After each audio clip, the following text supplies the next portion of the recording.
Anonymous Watch Guy here with an unboxing video. Quick wrist check.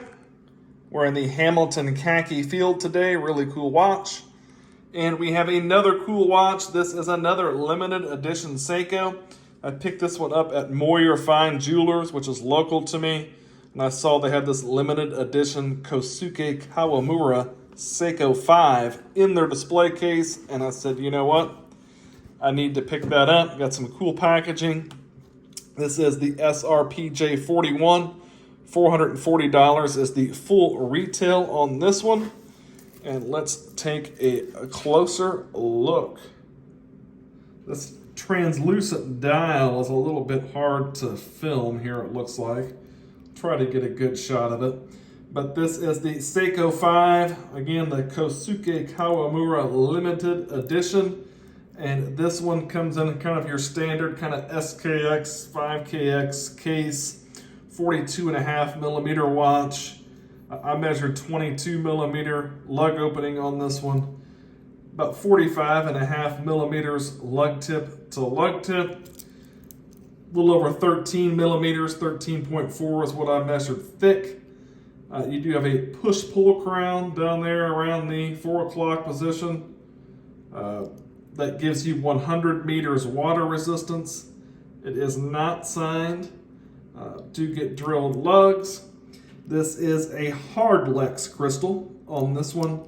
So no sapphire on this one from Seiko, but it is a nice looking, kind of slightly domed hardlex crystal. That gives you a nice shot of that really cool looking dial.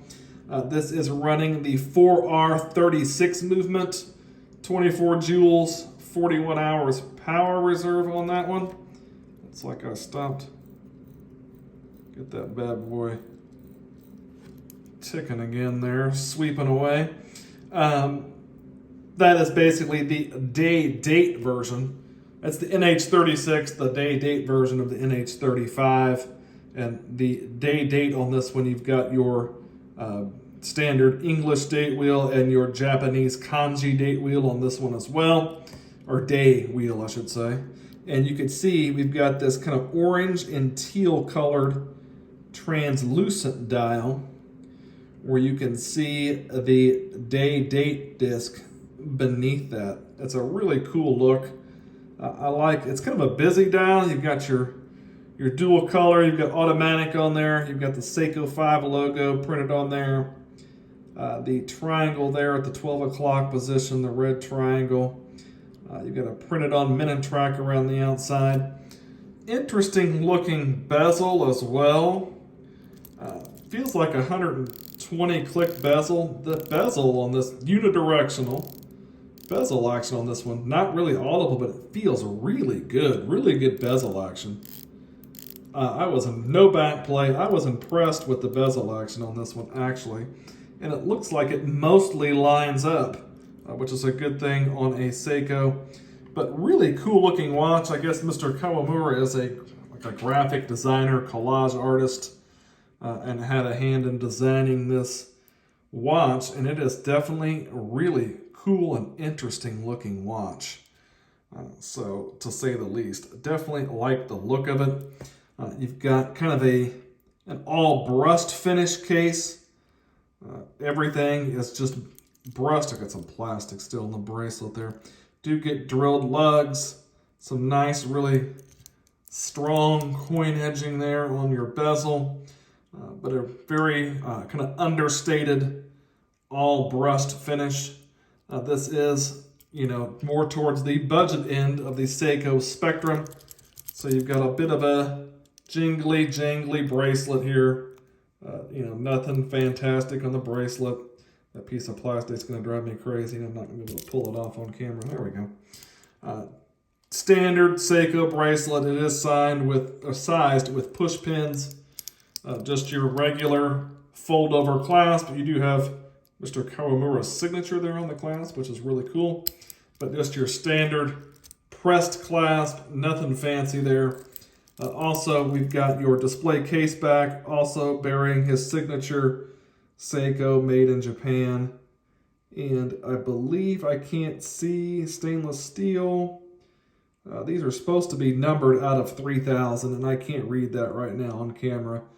But this is a limited edition of 3,000. So that is pretty cool. Definitely a little more limited than the other limited edition I showed earlier this week with 10,000. But standard brushing on the bracelet, nothing fancy as far as the bracelet goes. But, you know, with this case shape, very familiar with this case shape and design. Very comfortable wear. And just a really cool looking watch. Definitely like that translucent dial. Really like the colors. Like that orange seconds hand. And it is just a really cool looking watch. Definitely saw it. Sold out most everywhere. And I said, yep, that one's going to be a little bit hard to get. Got the opportunity to pick it up, so why not do so? But definitely think this is a really interesting and really cool piece. So let me give you a shot of what it looks like on my 7.5-inch wrist. I did size this already. I took out 2 links, and it is a little bit tight. I may end up putting 1 link back in. And the micro adjustment on the clasp is all the way out. So maybe good at 1 link for me on this one. I'll show you what it looks like on my 7.5-inch wrist. There is a nice shot. You can see you've got a nice compact lug to lug, plenty of space on this one. This is going to fit a vast majority of wrist, wears very nicely. Really like those colors. Really like that orange and teal contrast and that orange seconds hand. And that bezel looks really cool too. Just a really cool looking watch. So the Seiko SRPJ41 Kosuke Kawamura limited edition. If you like the video, give me a like. Maybe subscribe to the channel. Thanks for watching.